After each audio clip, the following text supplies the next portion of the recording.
This is the KiiBOOM Phantom 81 V3. It's a pretty unique clear 75% keyboard that was released recently, but is it worth it?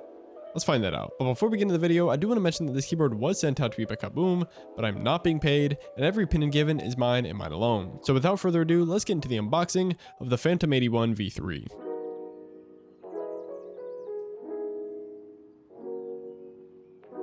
After opening the box, and under the piece of foam is a really nice and premium cloth.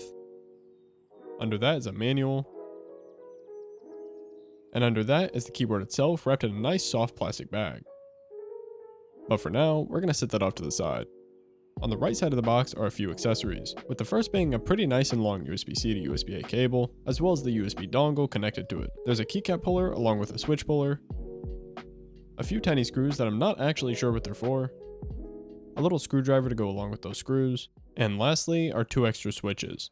Now with all that out of the way, let's get into the build of the KiiBOOM Phantom 81 V3. The first thing you'll probably notice about this keyboard is how clear everything is. The entire case is made from an acrylic plastic, which is pretty sturdy, and as well as that, the top plate is made from a polycarbonate plastic. The case itself has a decent angle to it, is quite tall, and the front edge of the case is angled, while the rest of the case has a slightly curved edge. On the back is a USB-C port for charging the keyboard, as well as using it wired. To the right of that is a switch for choosing between using the keyboard on a Mac device or a Windows device. And lastly, to the right of that is another switch for changing between the 2.4 GHz connection, using the keyboard wired, and using the Bluetooth connection. Moving down to the bottom of the case are 4 separate rubber feet to reduce sliding, and along with that is a cool looking metal weight with the KiiBOOM branding etched on it. On the bottom, as I'm sure you guessed from the whole case being clear, you can see straight through to the PCB, which in my opinion looks really cool. And there's also a few RGB diodes around the edge of the case and on the bottom, which can be changed from a decent amount of effects by holding the function key and clicking P. Going back up to the top of the Phantom 81, on the top right is a pretty large textured metal knob, which can be used to change your PC's audio either up or down, as well as mute your PC's audio by clicking it. The keycaps on the Phantom 81 are just like the rest of the case,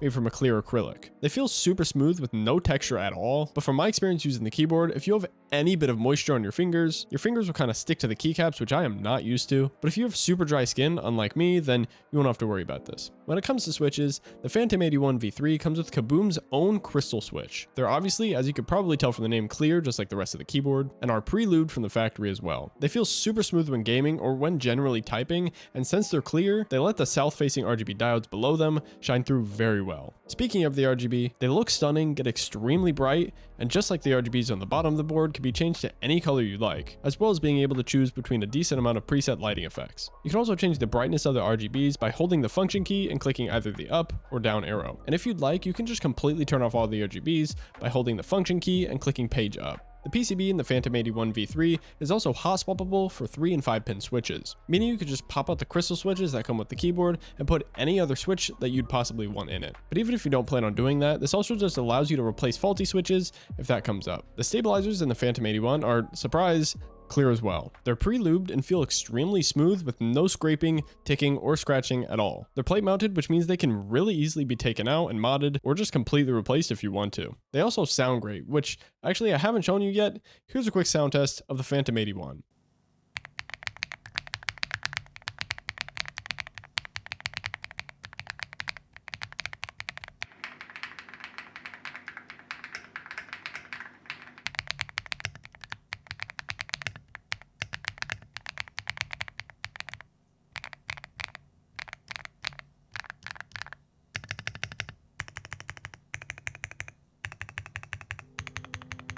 As you may have been able to tell from the sound test, the plate is also gasket mounted, which if I'm going to be completely honest is the most squishiest gasket I've seen on a keyboard so far, and mixed with the top plate being plastic, the typing experience on this keyboard feels incredible. Another really cool and unique thing is since the keyboard is clear, you could just see the gaskets themselves, which is really cool. And to go along with the gasket's squishiness and sound isolation, there's also a silicone pad in between the PCB and top plate. When it comes to the battery life on the Phantom 81, it's really good. The actual battery itself in the keyboard is a surprisingly large 8,000 mAh, which is one of the biggest I've seen on any keyboard and lasts a long time. One thing that's quite annoying on wireless keyboards is how most of the time you just have to guess what your battery percentage is, or in some cases have to open up an entire software just to see it. But luckily, to see the battery percentage on the Phantom 81 V3, all you have to do is hold the function and backspace key, which will go from 1, which means the battery is at 10%, all the way up to 0, which means it's at 100%. The KiiBOOM Phantom 81 V3 comes in at a price of $160, which in my opinion is a little steep key, but what you're getting is a really unique looking keyboard with a lot of top of the line features that I'm sure a lot of people will be intrigued by. Personally, I've really liked my time with this keyboard, with the only con, I guess you could say,